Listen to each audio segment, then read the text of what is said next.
오늘 저희들에게 주신 은혜의 말씀은 데살로니가 후서 3장 16절부터 18절까지 말씀입니다. 데살로니가 후서 3장 16절부터 18절 말씀입니다. 하나님의 말씀을 봉독해 드립니다. 평강의 주께서 친히 때마다 일마다 너희에게 평강을 주시기를 원하노라. 주는 너희 모든 사람과 함께 하실지어다. 나 바울은 친필로 문안하노니 이는 편지마다 표적이기로 이렇게 쓰노라. 우리 주 예수 그리스도의 은혜가 너희 무리에게 있을지어다. 아멘. 하나님 말씀이었습니다. 여러분 참 잘 오셨습니다. 오늘 또 특별히 오늘은 데살로니가 후서 마지막 강의를 하게 됩니다. 우리가 늘 하던 대로 또 양손을 좀 가슴에 얹고 두 번 해보는데요. 우리가 믿음으로 고백을 해봅니다. 난 하나님의 특별한 사랑을 받은 사람입니다. 두 번 해봅니다. 나는 하나님의 특별한 사랑을 받은 사람입니다. 나는 하나님의 특별한 사랑을 받은 사람입니다. 믿습니까, 여러분? 예, 한번 더 외쳐볼까요? 하나님을 기쁘시게, 예, 사람을 행복하게. 예, 그렇습니다. 우리는 늘 이렇게 살아갈 것입니다. 여러분, 바울은 데살로니가 후서에서 주의 재림에 대한 교훈, 또 교회 공공 생활에 대한 교훈을 주었습니다. 데살로니가 전서보다는 짧지요. 석장으로 되어 있는 아주 짧은 서신이지만 아주 인상 깊은 말씀과 교훈이 적지 않습니다. 오늘 서신의 마지막 결론을 보면서 데살로니가 후서를 강해를 마치게 됩니다. 오늘 특별히 보면 16절과 17절, 18절 이렇게 되어 있는데요. 17절에 먼저 보면 바울이 문안을 하고 있습니다. 마지막 인사를 하고 있어요. 그리고 16절과 18절은 하나님께 간구하고 있는 내용을 볼 수가 있습니다. 자, 첫 번째 보면 바울이 문안하는데요. 바울이 이렇게 얘기합니다. 나 바울은 친필로 문안하노니 이는 편지마다 표적이기로 이렇게 쓰노라. 그럼 데살로니가 전서에는 이런 말을 쓴 적이 없습니다. 후서에만 나타나는 것은 아주 특이한 일이죠. 왜냐하면 바울이 이렇게 쓴 것은 2장 2절을 보면, 우리 여러분 2장 2절 한번 가볼까요? 2장 2절을 가보면 혹 영으로나 혹 말로나 혹 우리에게서 받았다 하는 편지로서 주의 날이 이르렀다고 쉬 동심하거나 두려워하거나 하지 아니할 그것이라.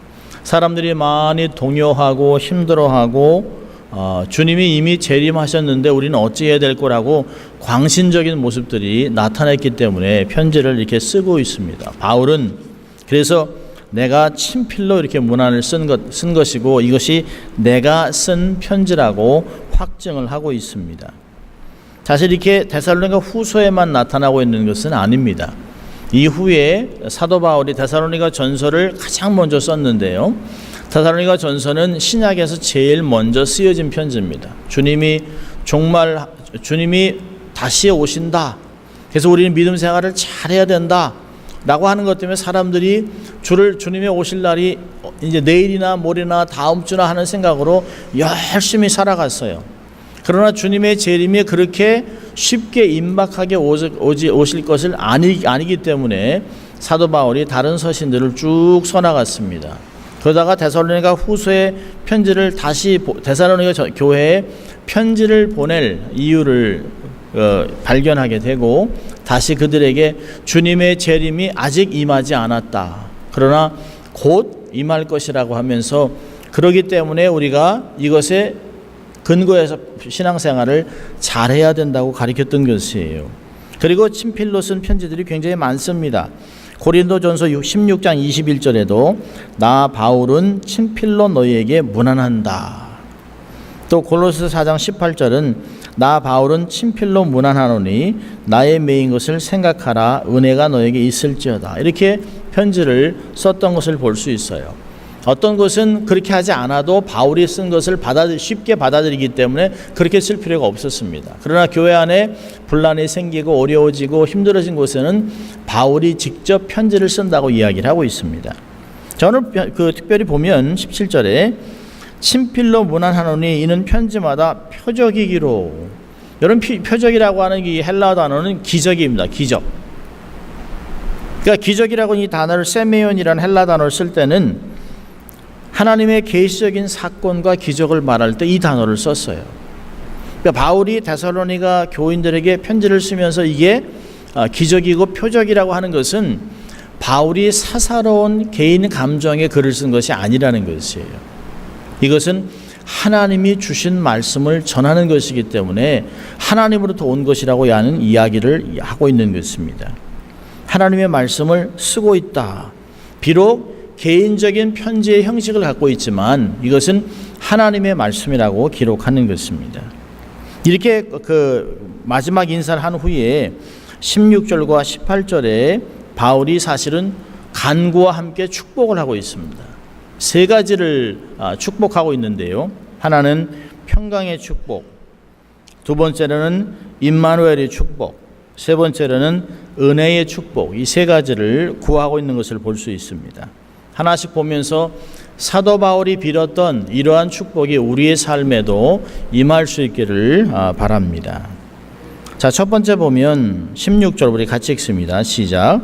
평강의 주께서 친히 때마다 일마다 너희에게 평강을 주시기를 원하노라. 주는 너의 모든 사람과 함께 하실지어다. 첫째로 바울이 빌었던 축복은 평강의 축복입니다. 바울은 외부로부터 막 핍박에 억눌리고 내부로부터 이 광신주의 괴로움을 겪고 있는 데살로니가 교회 위에 주의 평강이 임하기를 기도하고 있습니다. 주님의 평강만이 사람들에게 용기를 주고 또 힘을 북돋워 줄 수 있기 때문에 이렇게 얘기하고 있습니다. 바울은 이 짧은 구절에 평강의 주께서 친히 때마다 일마다 너에게 평강 주시기를 원하노라. 이 말에 굉장히 깊은 의미가 있습니다. 첫째로는 평강의 근원은 주님이라는 것이에요. 우리가 사실은 평안을 많이 빌죠. 밤새 평안하셨습니까? 안녕하셨습니까? 늘 한국 민족들은 외세의 침입이 1000번 이상을 경험했기 때문에 이스라엘 사람만큼이나 외세의 침입을 많이 당했어요. 그러니까 샬롬, 평안하십니까? 안녕하십니까? 라고 하는 말은 굉장히 중요한 것이에요. 요즘같이 막 남부에 이렇게 막 토네이도가 불고 그러면 얼마나 밤새 평안하셨습니까? 얼마나 중요한지 몰라요. 근데 정부나 사람이나 기관이 평안을 줄 수 없다는 것이에요. 이 평강의 근원은 주님이라는 것이에요. 여러분, 바울이 여기서 16절에 평강의 주라고 하는 단어를 사용하고 있습니다. 바울은 예수님이 바로 하나님이라는 표현을 하고 있어요.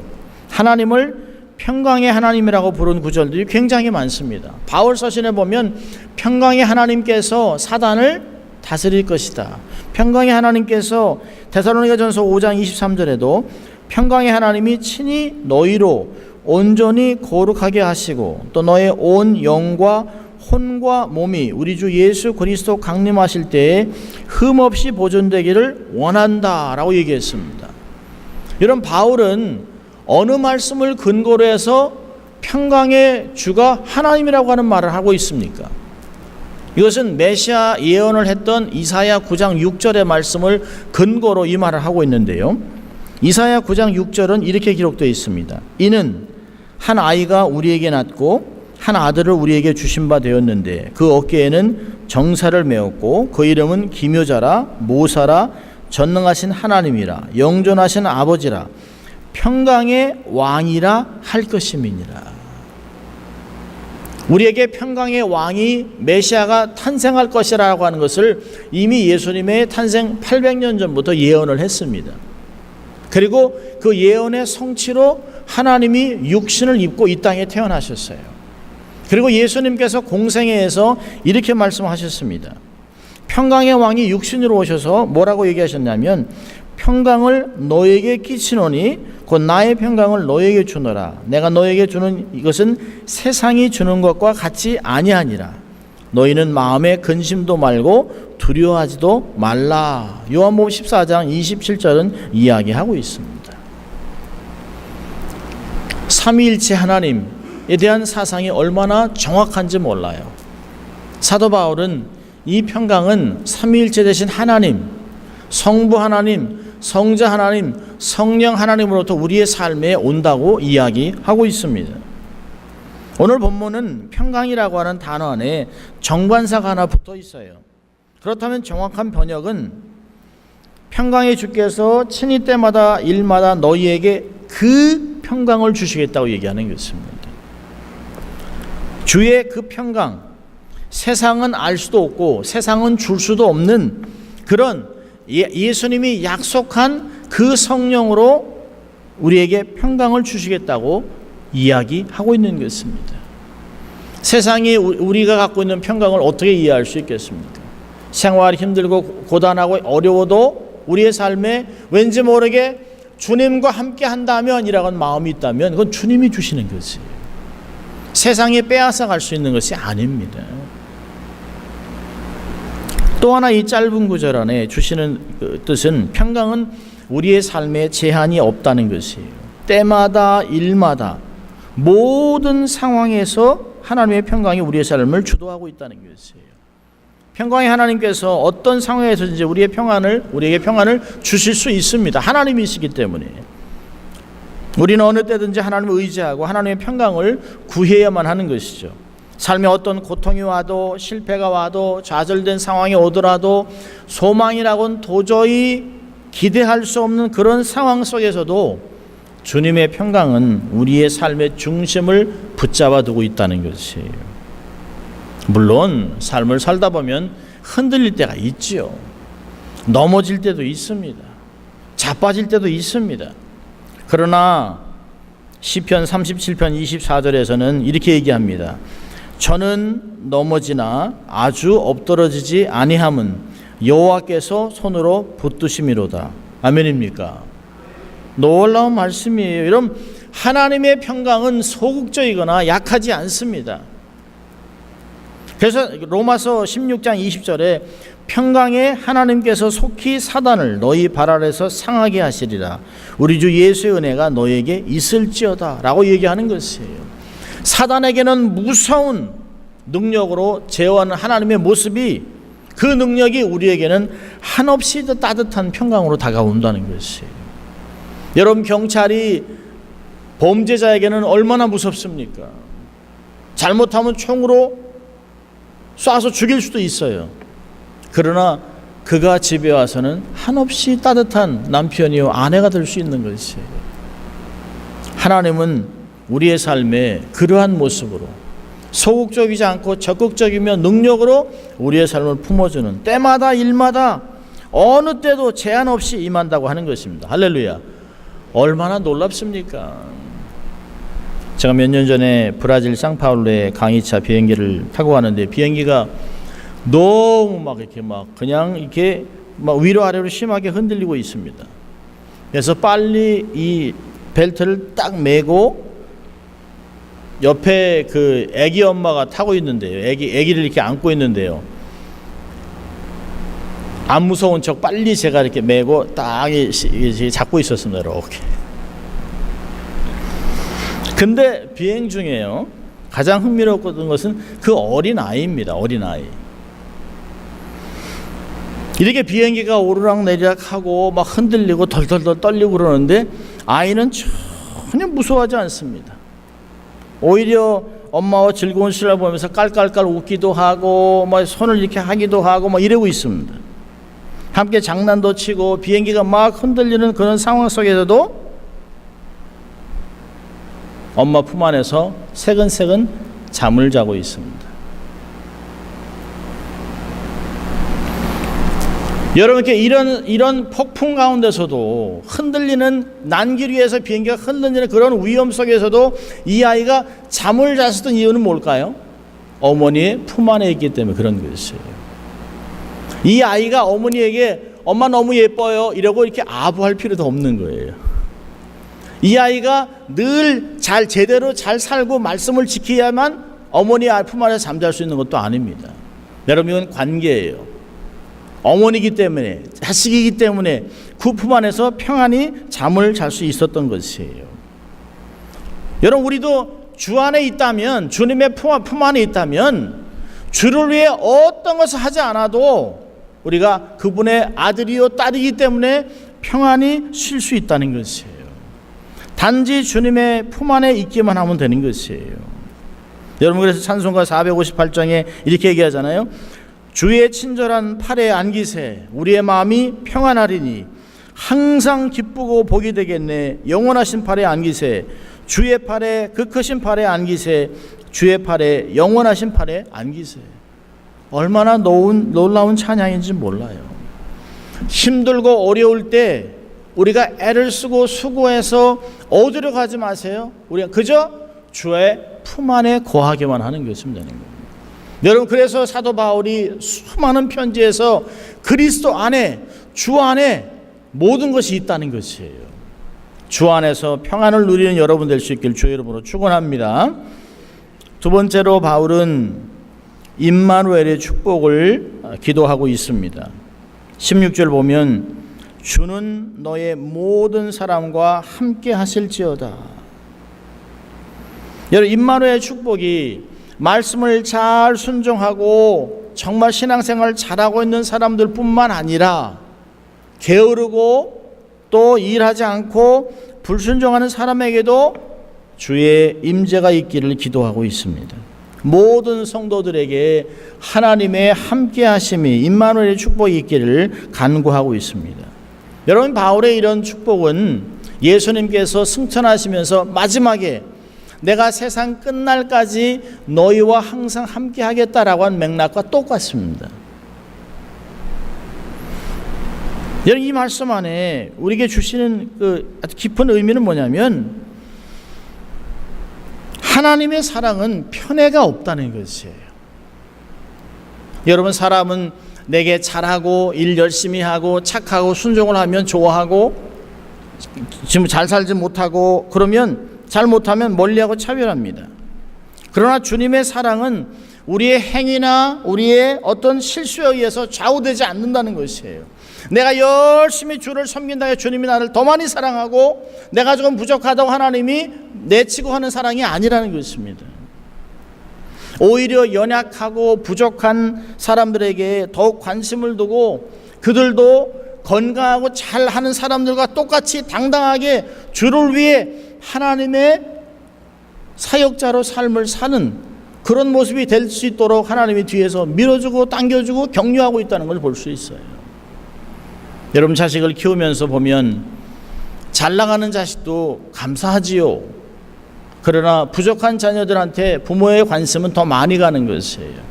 어찌하면 이 아이가 자기의 형제같이 아니면 남들같이 정말 당당하게 세상에서 주눅들지 않고 살아갈 수 있을까? 부모는 늘 기도하고 격려하는 것이에요.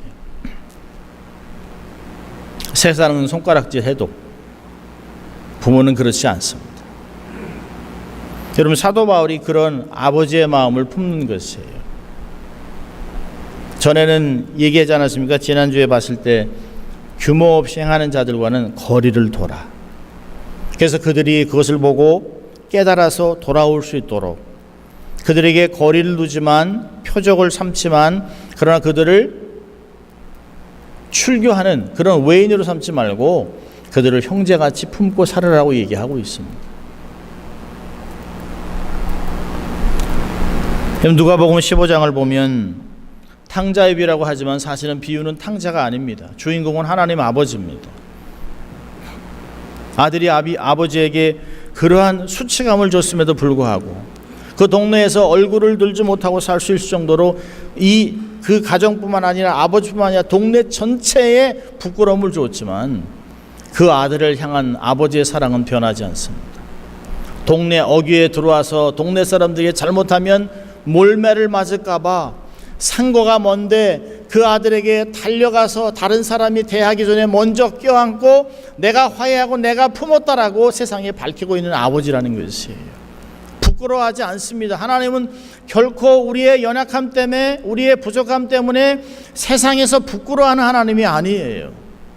오히려 세상이 우리를 손가락질 할 때도 주님은 우리를 품고 괜찮다라고 얘기하고 있습니다.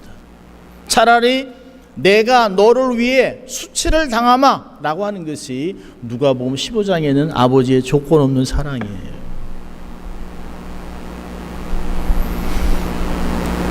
여러분, 하나님은 우리 안에 착한 일을 시작하셨습니다. 구원이라고 하는 선한 일을 하셨어요. 그리고 빌립보서는 이야기를 합니다. 너희 안에 착한 일을 시작하신 이가 그리스도 예수의 날까지 이루실 줄을 우리는 확신하노라. 히브리서에서는 13장 8절에 예수 그리스도는 어제나 오늘이나 영원토록 동일하시니라. 아멘입니까? 하나님이 우리같이 변한다면 어떻게 우리가 하나님을 섬길 수 있겠습니까? 잘할 때는 좋아하시고 못할 때는 버리고 내치고 때린다면 누가 그 하나님께 우리의 삶을 맡기겠어요?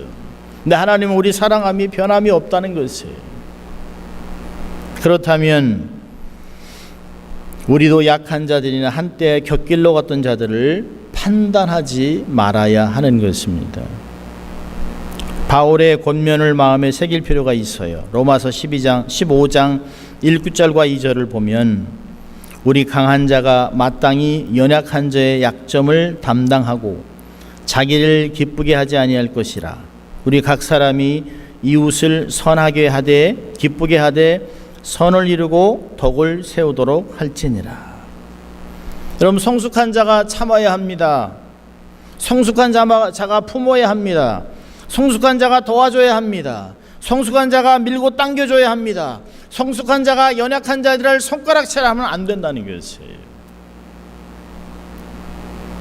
그러한 공동체를 세워가야 합니다. 우리 안에 그리스도가 살아계시면 우리가 그리스도의 임재를 늘 경험하고 이곳에 임마누엘이 있다라고 우리가 믿는다면 우리는 그러한 공동체를 세워갈 수 있습니다. 세 번째, 바울의 축복을 18절에서 볼 수 있습니다. 16절에 평강의 축복을, 임마누엘의 축복을 빌은 후에 18절에 늘 바울이 편지에서 쓰는 것 같이 우리 주 예수 그리스도의 은혜가 너희 무리에게 있을지어다라고 얘기를 하고 있습니다. 여러분, 은혜가 뭘까요? 은혜는 우리가 받을 수 없는 것을 그리스도의 구속으로 인해 받는 축복을 이야기하고 있습니다. 여러분, 은혜가 우리의 삶에 필요한 이유가 뭘까요? 우리의 삶에 은혜가 있으면 도대체 어떤 결과가 나타나길래 바울은 편지마다 사람들에게 주의 은혜가 임하기를 기도하고 있는 것입니까? 저는 몇 가지 성경을 보면서 하나님의 은혜는 우리에게 어떠한 유익을 주는가를 몇 가지 찾아보았습니다. 첫째로, 주의 은혜는 우리의 마음을 다스리십니다. 로마서 5장 21절 보니까 이는 죄가 사망 안에서 왕노릇한 것 같이 은혜도 또한 의로 말미암아 왕노릇하여 우리 주 예수 그리스도로 말미암아 영생에 이르게 하려 함이니라. 하나님의 은혜는 우리를 그리스도인답게 만드는 유일한 도구입니다. 하나님께서 나의 내면을 다스리면서 하나님의 기록된 말씀에 순종하도록 마음을 변화시키고 자발적인 순종과 겸손한 복종으로 우리의 삶을 이끌어가고 있습니다. 여러분, 은혜는 우리의 내면을 정화시키는 것이에요. 은혜는 우리의 삶을 성숙하게 하는 것이에요. 은혜는 그걸로 인하여 열매를 맺는 인생이 되게 하는 것입니다. 여러분, 열매는 나를 위해 맺는 것이 아니에요. 열매는 타인을 위해, 공동체를 위해, 세상을 위해 맺는 것입니다. 우리의 마음이 주님이 다스려 주실 때 우리가 아낌없이 줄 수 있는 나무가 될 수 있다는 것이에요. 두 번째로, 은혜는 모든 선한 일에 넘치게 합니다. 고린도후서 9장 8절을 보면 하나님께서 능히 모든 은혜를 너희에게 넘치게 하시나니 이것은 너희로 하여금 항상 모든 일에서 모든 것이 넉넉하여 모든 선한 일에 넘치게 하려 하심이라. 하나님께서 우리 모든 은혜를 우리에게 넘치게 하시면 어떤 것도 감당할 수 있습니다. 문제는 돈이 아닙니다. 건강이 아닙니다. 관계가 아닙니다. 건물이 아니에요. 사람의 숫자가 아닙니다. 문제는 은혜에 있다는 것이에요. 내가 은혜로 충만해지기만 하면 우리의 시간 개념, 물질관, 인생관이 주의 뜻에 맞춰주게 돼 있습니다. 주님이 원하시는 것이라면 주의 선을 위해 마음대로 쓸 수 있는 준비가 되는 것이에요. 인색하지 않고 주를 위해 넉넉하게 드릴 수 있습니다. 하나님의 청지가 되어 하나님의 뜻을 위해 하늘의 부유함을 가지고 일하게 하시는 것이에요. 여러분, 주님은 우리에게 너의 돈을 가지고 너의 시간을 가지고 나를 섬기라 하지 않습니다. 하나님을 사랑하는 자를 위해 모든 준비한 모든 것이 있습니다. 하나님 나라에 있는 것을 가지고 내가 부족한 것을 내게 구하라고 얘기해요. 빌립보서 4장 19절에서는 너의 필요를 그리스도 안에서 풍성하게 채우겠다고 얘기하고 있습니다. 네가 주를 위해 사용하고자 하는 것이 있다면 기도하면 내가 그것을 너에게 줄 테니까 넉넉하게 주를 섬기라고 얘기하는 것이에요. 여러분, 돈이 없는 것이 아니에요. 시간이 없는 것이 아니에요. 은혜가 없는 것이에요. 은혜가 있으면 모든 선한 일에 넘치게 할 수 있습니다. 세 번째로는 은혜가 있으면 기도의 풍성함을 누릴 수 있습니다. 고린도후서 9장 14절에 보니까 또 그들이 너희 안에 있는 하나님의 넘치는 은혜로 인하여 직접 너희를 위해 기도함으로 너희를 사모하느니라. 여러분, 은혜가 있으면 우리의 기도의 폭이 넓어집니다. 은혜가 있으면 하나님의 나라를 위해 열방을 품기 시작합니다. 내가 열방을 가지 못하지만 여러분, 기도는 가지 못할 곳이 없어요. 누구를 만지지 못할 사람이 없습니다. 기도로 열방을 커버하고 하나님의 사람들을 축복할 수 있습니다. 은혜가 떨어지면 기도의 수위도 낮아집니다. 은혜가 떨어지면 기도의 시간도 짧아집니다. 여러분, 은혜와 기도의 깊이는 정비례합니다. 은혜가 있으면 나라, 민족, 교회, 성도들 위해 열렬하고 효과적인 기도 생활을 유지할 수 있어요. 기도의 폭이 넓어져요. 기도의 깊이가 생깁니다. 기도의 능력을 경험하는 기도의 용사가 될 수 있다는 것입니다. 내가 왜 기도를 사모하지 않는가? 내 삶에는 은혜가 고갈되고 있는 것이에요. 네 번째로는 은혜가 있으면 주님을 더 잘 섬길 수 있습니다. 히브리서 12장 28절 보니까 그러므로 우리가 움직일 수 없는 왕국을 받을진대 은혜를 소유하자. 이 은혜를 힘입어 우리가 공경하는 마음과 경건한 두려움으로 하나님께서 우리를 받으시도록 섬길지니. 우리가 주님을 섬길 때 종과 같이 노예같이 의무로 주를 섬기는 것이 아닙니다. 눈치를 보고 눈도장 찍는 것이 아니에요. 은혜를 힘입으면 하나님을 공경하고 매사에 하나님을 인정하고 그분의 뜻이 내 삶을 통해서 이루어지기를 원하는 열망이 생기기 시작합니다. 나의 야망이 아닌 하나님의 소망, 하나님의 비전이 나의 삶, 나의 가정, 나의 교회를 통해 이루어지기를 원하는 마음이 생긴다는 것이에요. 그래서 기도하는 거죠. 주님, 나를 통해 일하십시오. 우리 교회를 사용하셔서 하나님의 영광을 드러내십시오. 하나님, 우리를 사용하셔서 이 나라를 변화시켜 달라고 기도하는 것입니다. 세상 사람이 볼 때는 정말 허접하죠. 아니, 이 작은 숫자하고 무슨 나라를 변화시키나. 여러분, 주님은 12명에서 하나 뺀 11명 갖고도 세상을 뒤집어 놓으셨어요.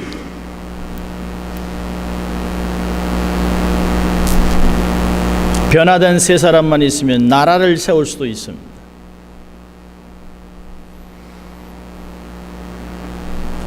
은혜가 있으면 주님을 더 잘 섬길 수 있어요. 마지막으로 다섯 번째로, 주의 은혜가 있으면 주의 은혜는 나를 강건하게 합니다. 디모데후서 2장 1절 보니까 그러므로 내 아들아 너는 그리스도 예수님 안에 있는 은혜 안에서 강건한 자가 되고. 여러분, 우리가 강해질 수 있는 것은 이 사도 바울이 얘기하는 강건함은 육신의 힘이 아니에요.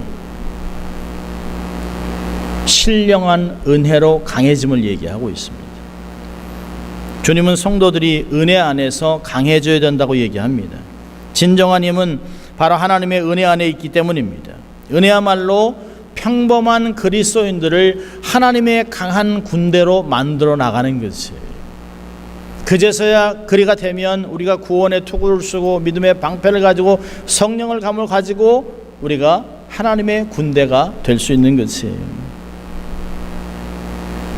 매사에 두려워하고 소극적이던 사람이 내 삶에 은혜가 충만하니까 용기가 생기고 자신감이 생기고 하나님이 나와 함께 한다면 내가 못할 일이 무슨 일이 있는가, 하나님 나를 들어 사용해달라고 얘기하면서 담대하게 복음을 증거하고 담대하게 세상에서 소금과 빛의 역할을 감당하는 것이에요.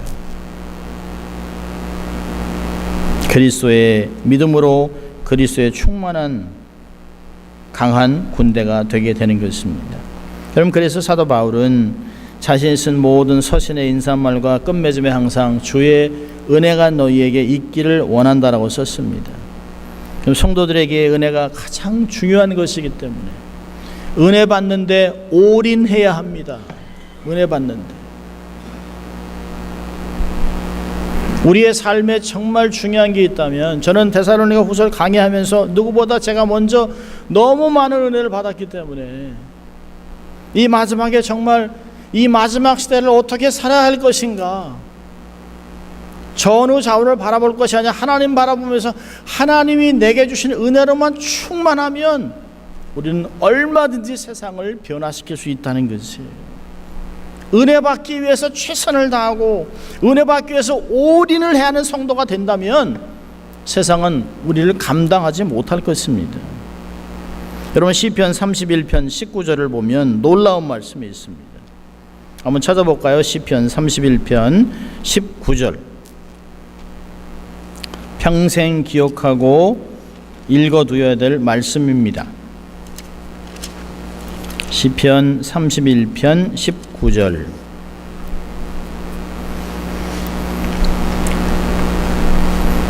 찾으셨으면 시편 31편 19절 같이 읽습니다. 주를 두려워하는 자를 위하여 쌓아두신 은혜, 곧 인생 앞에서 죽게 피하는 자를 위하여 베푸신 은혜가 어찌 그리 큰지요. 헤아릴 수 없을 만큼 크다는 것이에요. 하나님을 정말 경외하고 사랑한다면 하나님께 늘 가까이 가서 그분의 품 안에서 거하는 사람이에요.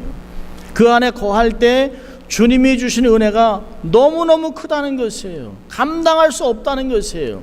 주님이 나를 위해 쌓아놓은 은혜가 얼마나 많은지 내가 이것을 가지면 세상에서 못할 것이 없다는 것이에요.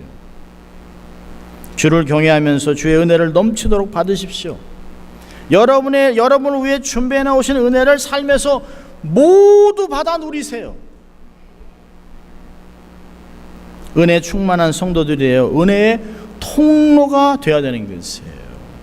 인생은 누구와 함께 하느냐에 따라 가치가 결정나는 것입니다. 내가 그리스도와 동행하는 자가 된다면, 하나님의 사람이 된다면, 주의 평강을 누리고 살아간다면 세상은 나 때문에 변화가 일어난다는 것이에요. 한 주간 하나님 내게 평강을 주십시오. 내가 가는 곳마다 평안해질 수 있도록, 내가 가는 곳마다 하나님 임재가 경험될 수 있도록, 내가 가는 곳마다 나로 인해 은혜가 넘치는 말과 행동과 관계 속에서 세상이 나를 통해 하나님의 은혜를 맛보는 인생 될 수 있기를 기도하면서 한 주간 그렇게 살아가는 여러분 될 수 있기를 주의 이름으로 축원합니다. 기도하겠습니다. 하나님 아버지, 감사합니다.